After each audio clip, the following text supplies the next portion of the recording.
आज के कार्यक्रम में उपस्थित हमारे प्रांत के मंत्री ब्रजेश, क्योंकि 1984 में जब हमने इस पीढ़ी का राम मंदिर का संकल्प लिया, तब हमने कहा था कि आज तक अरबस्तान से लाखों लोग आते थे, अकेला अवध लड़ रहा था। अब हम राम मंदिर का जंग छेड़ेंगे और अब राम मंदिर का जंग शुरू होगा।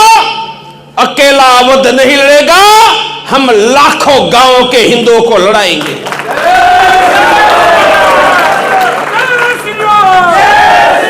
40 वर्षों में हमने 12 बार 40 वर्षों में 12 बार लाखों गांव में, करोड़ों हिंदू घरों में जाकर सोए हुए हिंदू शेर को जगाया। हमको लगा कि शेर जग गया है। हमने ऐलान किया, चलो अयोध्या कार सेवा।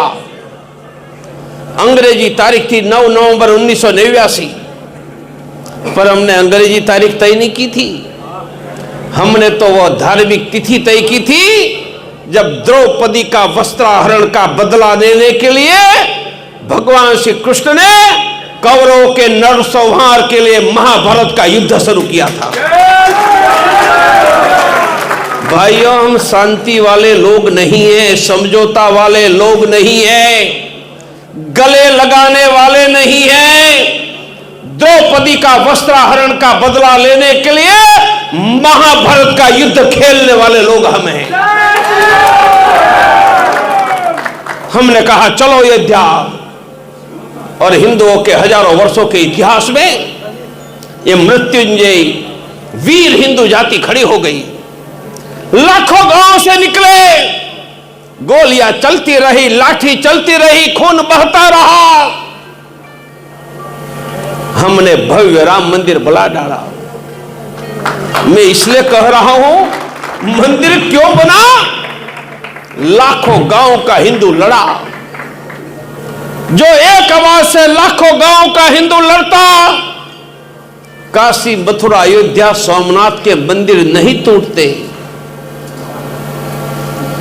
मां भगवती पद्मिनी का जौहर नहीं होता, पाकिस्तान नहीं बनता। हम बनाने वालों की भारत के हर गांव में कब्र खोदकर उनका नामो निशान मिटा देते। इतिहास की यह कमी पूरी हुई, पर जितने बंधु बैठे हैं, लाखों गांव का हिंदू शेर जगा कैसे?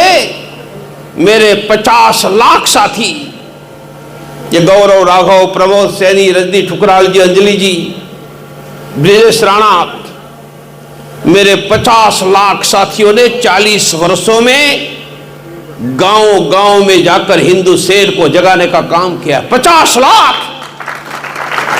ये राम मंदिर ऐसे नहीं बना है, ये 50 लाख कार्यकर्ता के खून पसीना, स्वेद शोणित आंसू और परिश्रम का नाम अयोध्या का भव्य राम मंदिर है। राम मंदिर बन गया। आगे क्या? मंदिर बन गया, चुनौती बंद नहीं हुई है।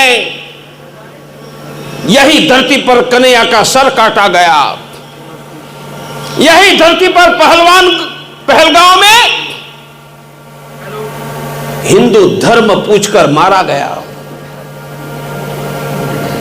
यही बाबरी तोड़ने वाले की मानसिकता खत्म नहीं हुई है, और साथ में हमारी संख्या घट रही है। कभी हम 2, हमारे 3, 4 थे, 2000 तक हम 2, हमारे 2, आज हम 2 नहीं, हमारे 2.25 है। हम घट रहे हैं, और भारत और दुनिया का इतिहास गवाह है। भारत और दुनिया में हिंदू घटा, हिंदू कटा, हिंदू लूटा, हिंदू घर छोड़कर भागा। क्या हो रहा है सहारनपुर में? क्या स्थिति है रामपुर में? क्या स्थिति है बिजनौर में? क्या स्थिति है मुरादाबाद में? क्या स्थिति है उत्तर बिहार में? क्या स्थिति है बंगाल में, क्या स्थिति है असम में, हिंदू घट रहा है।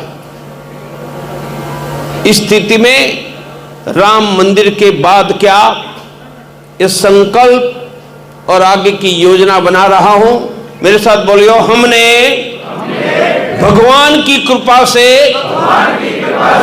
हिंदुओं के सामूहिक शौर्य से सबने मिलकर भव्य राम मंदिर बनाया। अब भी भगवान की कृपा से हिंदुओं के सामूहिक शौर्य से अब तो हिंदू ही आगे, अब तो हिंदू ही आगे, सुरक्षित हिंदू, समृद्ध हिंदू, सम्मान युक्त हिंदू।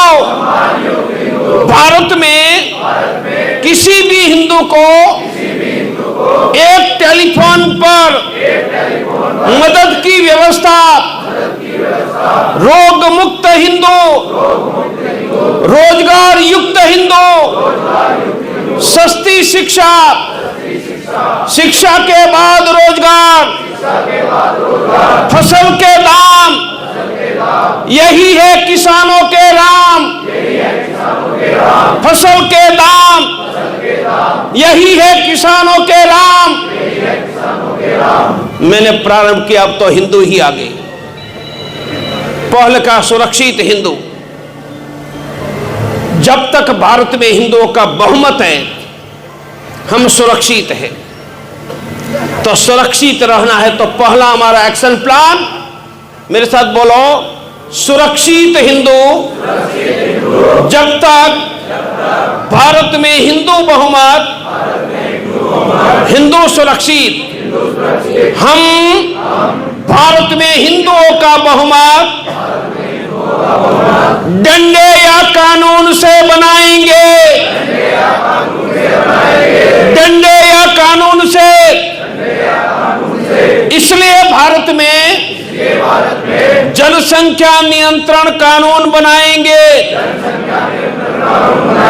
3 करोड़ बांग्लादेशियों को भगाएंगे। 3 बच्चे हिंदू सच्चे, 3 बच्चे हिंदू सच्चे, खरीदी हिंदुओं से करेंगे, रोजगार हिंदुओं को देंगे। फिर भी भारत में हिंदू घट गया। हम ऐसी व्यवस्था करेंगे, घटा हुआ हिंदू ही, घटा हुआ हिंदू ही सबको पीटेगा, हिंदू ही जीतेगा। हाथ उठाओ, हाथ उठाओ, मेरे साथ पे बोलिए, घटा हुआ हिंदू ही सबको पीटेगा, हिंदू ही जीतेगा, हिंदू ही जीतेगा, हिंदू ही पीटेगा। अब तो हिंदू ही आगे। हाथ नीचे।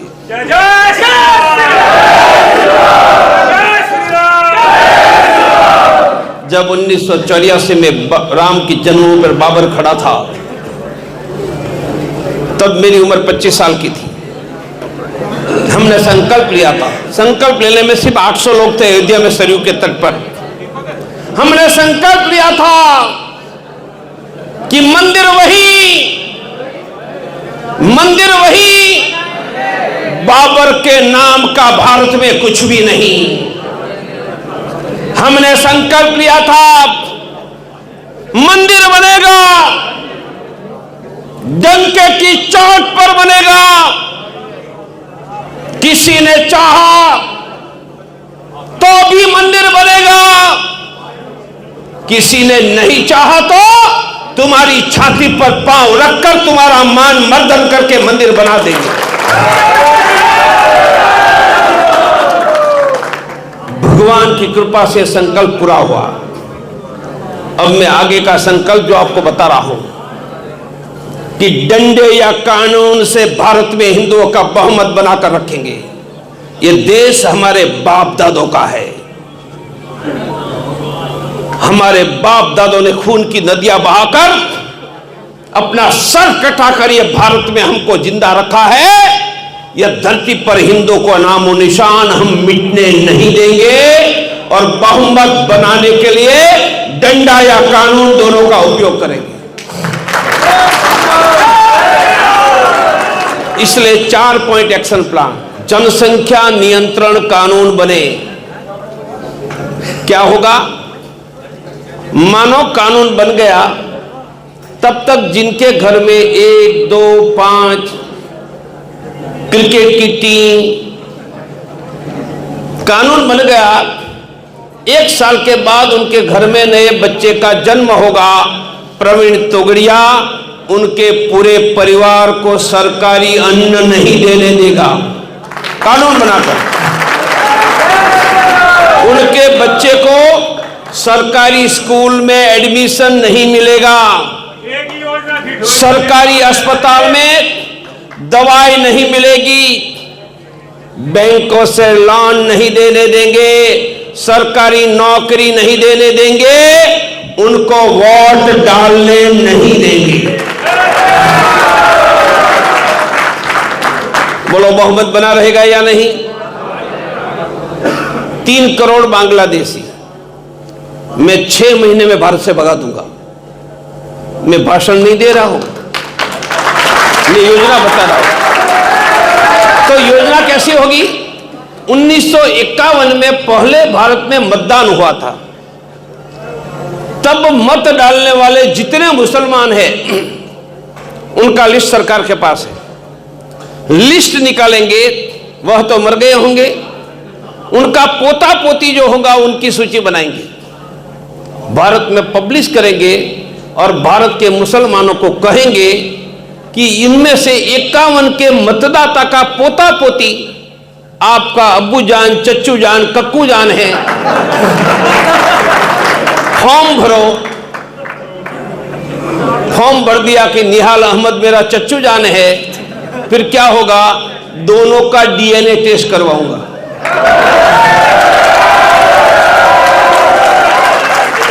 समय कितना लगेगा पता है? 24 घंटा। 24 घंटा। और जो रियल अर्थ में उनका भाई है, डीएनए मिल जाएगा, उनको भारत की नागरिकता देंगे। बोलो 2 महीने में 3 करोड़ बांग्लादेशी नमूने पहचाने जाएंगे या नहीं? हम डंडे मारकर तुम्हें निकाल देने वाले हैं। तीसरी बात कही, 3 बच्चे हिंदू सच्चे, खरीदी हिंदुओं से करो। फल खरीदने जाओ, सब्जी खरीदने जाओ, थोड़ा नाम तो पूछो भाई। बाल काटने वाला हिंदू नहीं मिलता है तो बाल बढ़ाओ। शैम्पू का पैसा प्रवीण तोगड़िया देगा। पर वह नमूने से बाल नहीं कटवाएंगे। और मैं व्यापारियों को आह्वान कर रहा हूं, नौकरी देनी है तो किसी भी जाति के हिंदू बेटा बेटियों को दो, ताकि हिंदुओं को रोजगार मिलेगा। ये एक्शन प्लान का पहला हिस्सा। दूसरा हिस्सा, मानव प्रयास के बावजूद संख्या घट गई। शेर का बच्चा, गौरव राघव ने कहा, शेर ही होता है। घट जाने के बाद भी हम ही शेर है ना। हमने ही मुगलों की छाती पर पांव रखकर मुगल सल्तनतों को मिट्टी में मिला दिया था। दुनिया में एकमात्र देश है, दुनिया के जिस देश में 100 वर्ष मुसलमानों की सत्ता रही, सिर्फ 100 वर्ष, वापस कभी नहीं लौटी है। यहां 1526 में बाबर के साथ मुगल सल्तनत और 1737 210 वर्षों के बाद महाराष्ट्र से हिंदू वीरों की सेना निकली थी। उन्होंने औरंगजेब के बाद के मुगल बादशाह को हराया, रस्सी से बांधा। जिस सिंहासन पर बैठकर मुगलों ने हम पर अत्याचार किया था, उनको हथौड़े से तोड़कर हमने यदि धरती पर मुगलों को मिट्टी में मिला दिया था। आज महाराणा प्रताप के वंशज है, शिवाजी गुरु गोविंद सिंह का वंशज है, मुगलों की औलाद भारत में जिंदा नहीं है। मैं इसलिए कहता हूं हम ही दुनिया में वीर हैं। एक मलेशिया नाम का देश है, कहां है? जापान के नजदीक। पूरा एशिया कवर करके स्पेन तक मुसलमानों के बीच एकमात्र देश जिंदा है, उनका नाम हिंदुस्तान है। और किसी के दया पर नहीं जिंदा है, हमारी भुजाओं के बल पर, हर तलवार और लोहे की नदियां बहाने की ताकत पर हिंदू जिंदा है। वह हिंदू शेर की संख्या घट गई तो अभी हम ही पीटेंगे, हम ही जीतेंगे। योजना क्या है? एक सांप निकलेगा।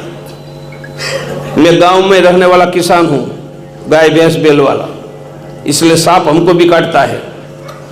सांप निकलेगा तो भलभला भाग जाएगा या नहीं? हाथ में चींटी चढ़ेगी तो वो लोग ब्रिजेश राणा भागेगा, हमारा सैनी भागेगा नहीं, क्या करके फेंक देंगे, मार डालेंगे। जिस सांप से भलभले भाग जाते हैं और चींटी को मार डालते हैं, वह हजारों चींटी सांप पर चढ़ गई तो कौन मरेगा? कौन मरेगा? मानव देश में 21 लाख जगह पर गांव है, 6,22,000। बड़े गांव में 2, 5, 10 हनुमान चालीसा, छोटे गांव में एक शहर के हर कोने में 21 लाख हनुमान चालीसा। मंगल या शनिवार, जैसे शुक्रवार की जुमा की नमाज में मुसलमान जाता है, जुमा की नमाज में ऐलान होता है, मंगल या शनिवार 21 लाख हनुमान चालीसा में ऐलान हुआ। और वीरों के वंशज जिन्होंने मुगल सल्तनत को जमीन में दफनाकर उनकी सत्ता को भारत में नेस्त नाबूद कर दिया, उनके वंशज हमारे एक आवाज से 25 करोड़ सड़कों पर उतर गए। तो बोलो, मारते मारते अरबस्तान तक जाएंगे या नहीं? राम मंदिर बना क्यों? लाखों गांव का हिंदू निकला। यहां तो बिजनौर में हिंदू पर हमला होता है, मेरठ का हिंदू खड़ा नहीं होता है। मुरादाबाद में हमला होता है तो मुजफ्फरनगर में नहीं खड़ा होता है। मैं ये हिंदुस्तान में स्थिति खड़ी करने वाला हूं। एक गांव में, शहर में रहने वाली हिंदू की बहन बेटियां गांव का नाम लिया, मैं लाखों गांवों से करोड़ों हिंदुओं को खड़ा कर दूंगा। पर खड़ा मैं करूंगा कहां से? खड़ा तब करूंगा जब हर गांव में हनुमान चालीसा चलता होगा, वहां ऐलान मिलेगा। और लड़ना होगा तो हम ही लड़ेंगे, जीतेंगे। परंतु लड़ने की जरूरत नहीं।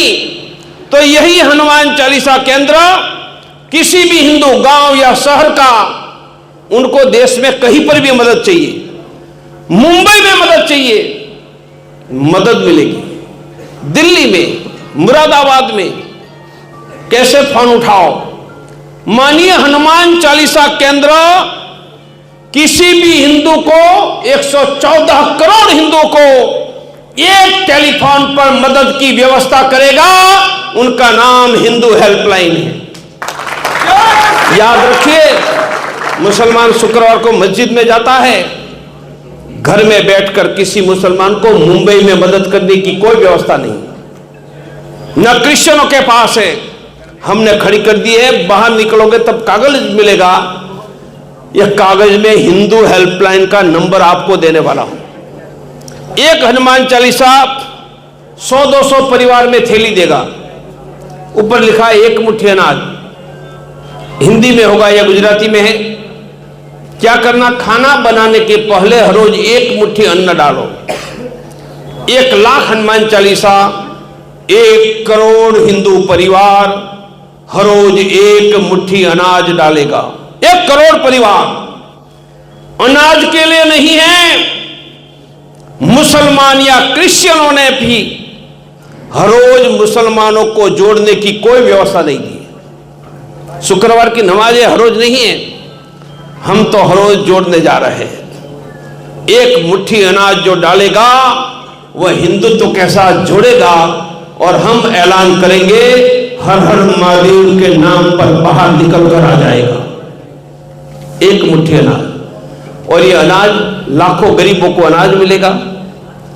ऐसे गरीबों को मुफ्त में प्राइवेट का डॉक्टर, ब्लड प्रेशर शुगर की जांच, बच्चों की टैलेंट बढ़ाना, रोग मुक्त करना।